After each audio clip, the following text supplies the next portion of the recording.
I don't wanna waste what's left, and on we'll go. Hello, welcome back to my channel. Today I want to talk to you guys and give you guys an update of where I've been, why have I been MIA on the YouTube world. I think the last time I posted was sometime in May, maybe early May or mid-May. I can't remember, but it's been a while. So let me start by, let's see if I can remember what was the last video I uploaded. I think it might have been, and I'm sorry if it's noisy, it's super windy, but I wanted to come out here and sit out here because of the lighting, and I'm by myself and I don't have anybody around me out here, and I just wanted to talk to you guys. So hopefully it's not too loud, the wind is not too loud. So last video I posted, I think, was pretty much an update too. I had been falling behind on posting, and I wanted to give you guys an update that a lot of things have been going on. We had a little scare with Yaya and having to go to the emergency room, and then Fernando had just been diagnosed with asthma and he was on medication for that. So there had been a lot of stuff going on top of everything that we're all going through, being at home, working from home, the distance learning, you know, for school for the kids and all of that going on.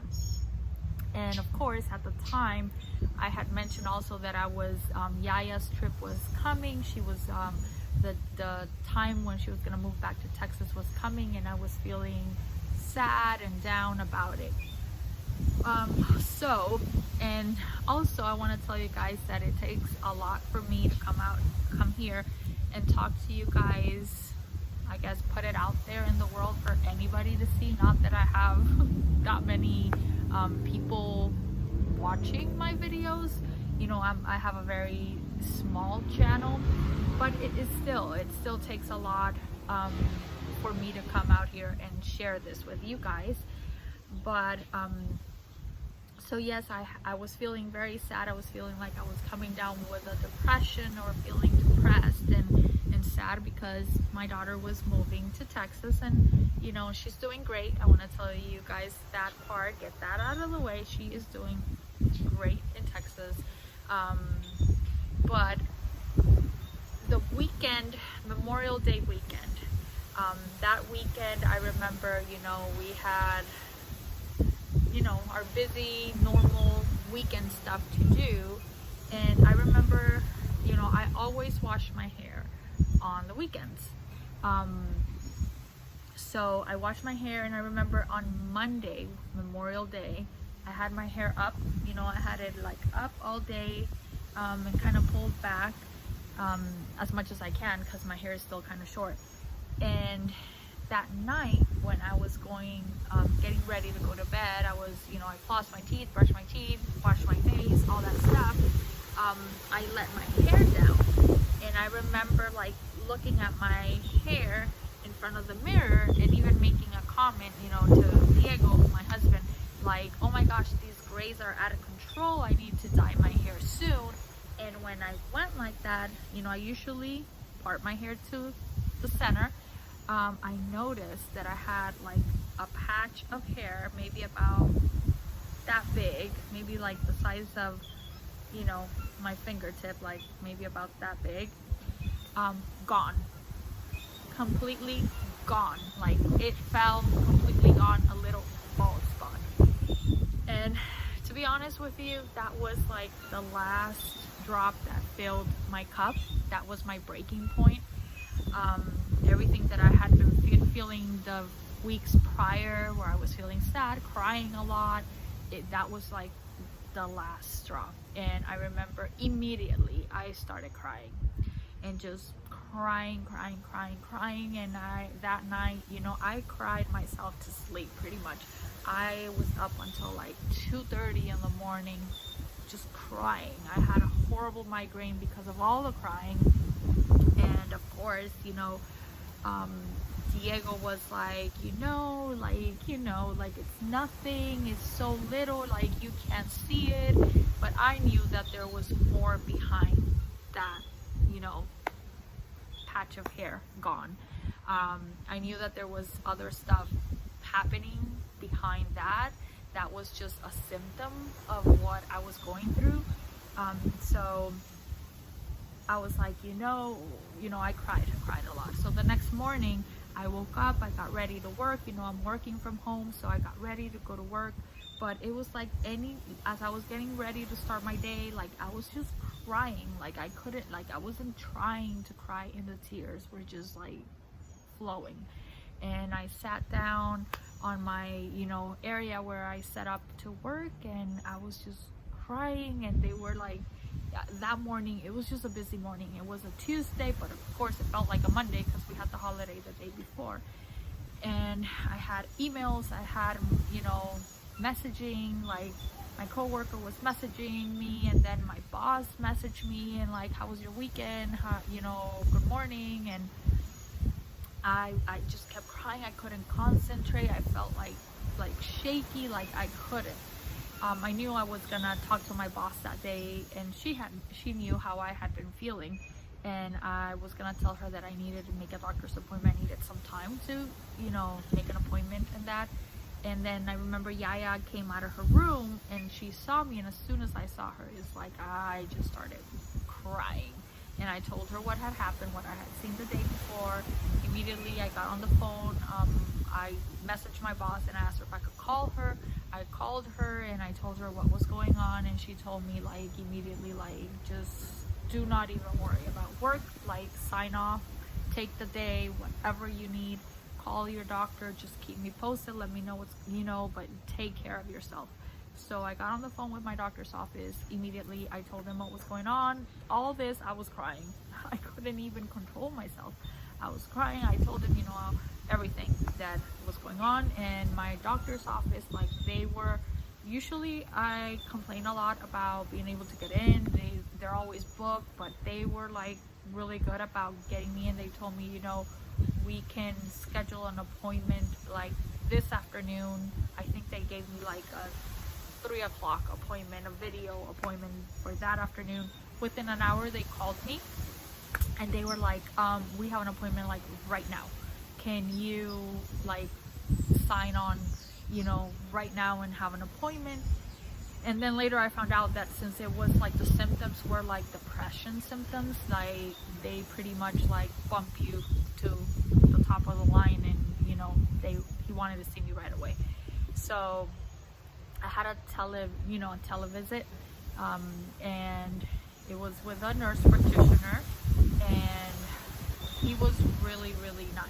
He was very, very nice, very understanding. I told him everything that had been going on, and the formal diagnosis was I was having an episode of depression, but little did I know that that was just the tip of the iceberg. It was actually depression and anxiety, and I later found out that the anxiety was worse than the depression. So let me not get ahead of myself. So for the first time in my life, I accepted to take medication for it. I have been through a lot in my life. I have been through, so many things. Like most people go through, a lot of, we all go through things in our life, and I have to say that the worst thing I've gone through in my life was the death of my son. I lost a son 15 years ago. He was a baby. He was 2.5 months old in 2005. I had a really complicated pregnancy. A total placenta previa is what I had during his pregnancy, and he was born at 29 weeks. He was born, 11 weeks early, but he was born fine, in parentheses, fine, considering he was a preemie, considering everything. He required very little oxygen. He was on a ventilator for only like 3 days, and then he was just with a cannula, I'm sorry about the wind. And he was doing great. They were already talking about, I was pumping and I was bringing my milk to the hospital, and he was tolerating up to an ounce of milk. And 2 weeks after he was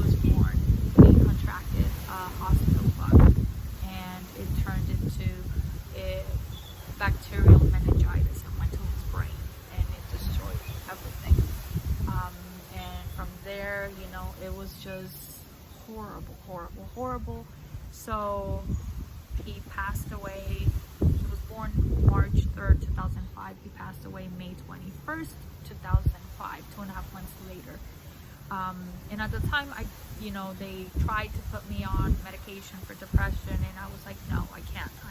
I have to be strong, because I have to be strong for my daughter. Yaya was only 4 at the time. She was about to be 5. And I was like, I have to be strong. I don't want medication. And so not only did he pass away, but my pregnancy was very traumatic for me. I ended up hemorrhaging, and that's why I had to have an emergency C-section. I was hemorrhaging so bad that there wasn't any time for a normal C-section. They had to put me under general anesthesia to get him out as quick as possible, and save me too, because I could have, something bad could have happened to me. I could have died, or I could have had to have a hysterectomy or something like that, but thank God none of that happened. And then 2 years later, I had Fernando. 2 years later, I got pregnant with Fernando, and his pregnancy was fine. It was normal. But that being said, I've been through a lot of stuff. And so right now, me going through this, I was like, I can't be going through depression. I've been through worse things. Like right now, I'm sad because my daughter is leaving, but it's not the end of the world. I'm fine. And it was hard for me to, I guess the bald spot right here, it's right about here where I have my finger. It's like, that was like my body telling me, you need help. You need help. You're not Wonder Woman. You're not Superwoman. You need help. So I accepted, and they put me on medication, and I guess the medication did not do, it wasn't the right medication for me, that I started having really bad anxiety. And I have dealt with anxiety pretty much my whole life. And this was like nothing I've experienced before. It was horrible. It was like, there were days I couldn't function. I couldn't even, even the smallest task, like getting up and fixing something to eat, seemed like the worst, most hardest, complicated task in the world. Like going to the store, like I think we went like a couple of weeks that I didn't want to go out. It was like you really had to like drag me to go. Everything felt like, everything was gray in my mind. Everything was like, I felt shaky. I had like hot flashes. I felt like my adrenaline was running all day long. And finally, like a week later, after I was on that medication, I called the doctor and I told them, look, this is how I'm feeling. I'm actually feeling 10 times worse than how I was feeling when I called the first time. So they stopped that medication, they switched it for another one. And he told me from the beginning that the depression medications or anxiety medications, like, they take up to a month for you to start seeing, results. So after I had been on medication, I skipped one part. So the doctor put me on leave. He put me on a medical leave for work. So that was May 26th is when I had my first appointment. So he originally thought that I would, he gave me like a 2-week leave. But that's when I was feeling like the worst. So he extended my leave until the end of June to go back to work July 1st. But I was still not doing good. I was starting to feel better. I was just starting to feel a little bit better. And then at the end of June, right like a week before I was supposed to go back to work, I was just starting to feel like a little bit better. I was starting to have more days, or my day was starting to feel better. I had better days than not. We get a call from the property manager, the landlord, and I had a feeling we were coming up for the time to renew our lease. And I had sent her, I told Diego, look, I don't want to wait till the last minute, to see if they're going to renew our lease. I'm going to send her a message and ask her if she knows, if she can talk to the owner and see if he's going to renew our lease. because we knew from the beginning that this house was not going to be a long-term house for us, because the owner of the house, he was approaching retirement age, and he bought this house to be his retirement home. So once he retired, he was going to come and move into this house. So but we never thought it was going to be only 2 years.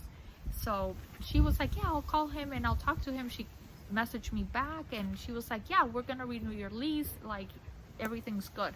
But a week later she actually called me and she was like, the owner, like, he took an early retirement, like he just found out he's sick and he decided to take an early retirement, so we're not going to be able to extend your lease. So you can imagine the level of stress that brought on to me, and on top of the anxiety and everything else I was going through, it was like I took a turn for the worse again. So here in California, you guys know I live in Northern California in the Bay Area. It's really hard. It's really hard to find a place to rent. The competition is really, really bad. It's like something comes up available and you call the next day and there's already like 10 people applying for the property and you're already on a waiting list or stuff like that. So we started looking and we even considered like downsizing, but nothing was coming. Like we were like, if we have to move to a 2-bedroom, we will do that. But we really didn't want to have to do that because we have a lot of stuff and we would have to like downsize considerably. So fast forward, we finally found a place. We found a house. I think like maybe 2 weeks after we found out we had to move, we found a house in the same block where we live right now. I mean, that is just like, that's how God works. He works in mysterious ways, because we found a house like 7 houses down our block, same block, and the house is like so cute. It is better than the one that we are in. It's a little bit more expensive. You guys know rent here in California is extremely expensive, and it's more expensive there, but it's worth it because it's completely updated. The house is updated. So we're super excited. We are going to be moving at the end of August. So me being myself and the way I am, I don't wait for tomorrow to do what I can do today.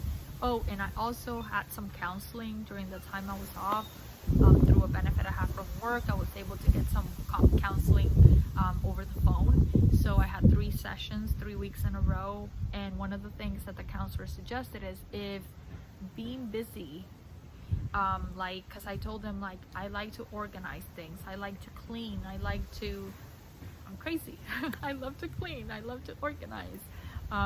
He was like, if that helps you, because I was feeling like in the mornings is when I would feel the worst. Once I would get up and go to the kitchen and start washing dishes and kind of cleaning the kitchen and organizing, that would help me, that my anxiety level would go down, and it would help me kind of take my mind off of what I was feeling. He said, go for it. If that's what makes you feel better, do it. Go clean your bathroom, go organize your closet, go do this, or So I told Diego, look, we don't know where we're moving yet. We don't know, when we're moving exactly, because our lease was up end of July, but they had offered to extend it to the end of September if we couldn't find something that quick. We don't know when we're gonna move. It can be in a couple of weeks, in a few weeks. It could be, they were even willing to let us move at the end of June if we found something quick enough. I'm gonna start packing. So I started packing and I started feeling better as I was being more busy, and I guess the medication had kicked in. So we started with the garage. I started, packing, and then there was one weekend, I think 4th of July weekend, Diego helped me and we were there like all day on 4th of July.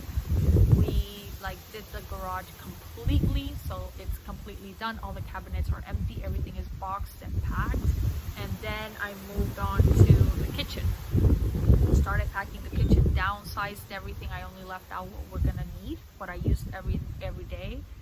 and then I moved myself like that. Like I went to like the hall closet and everything there packed, and then I moved on to cleaning walls. I started cleaning the walls because I want to get my deposit as much as possible. It's windy again. So I did that, and I've been packing some clothes. I packed up everything that was hanging in the clothes. I already packed, put it in bags, just ready to go and hang in the other house. So that's what I have been doing.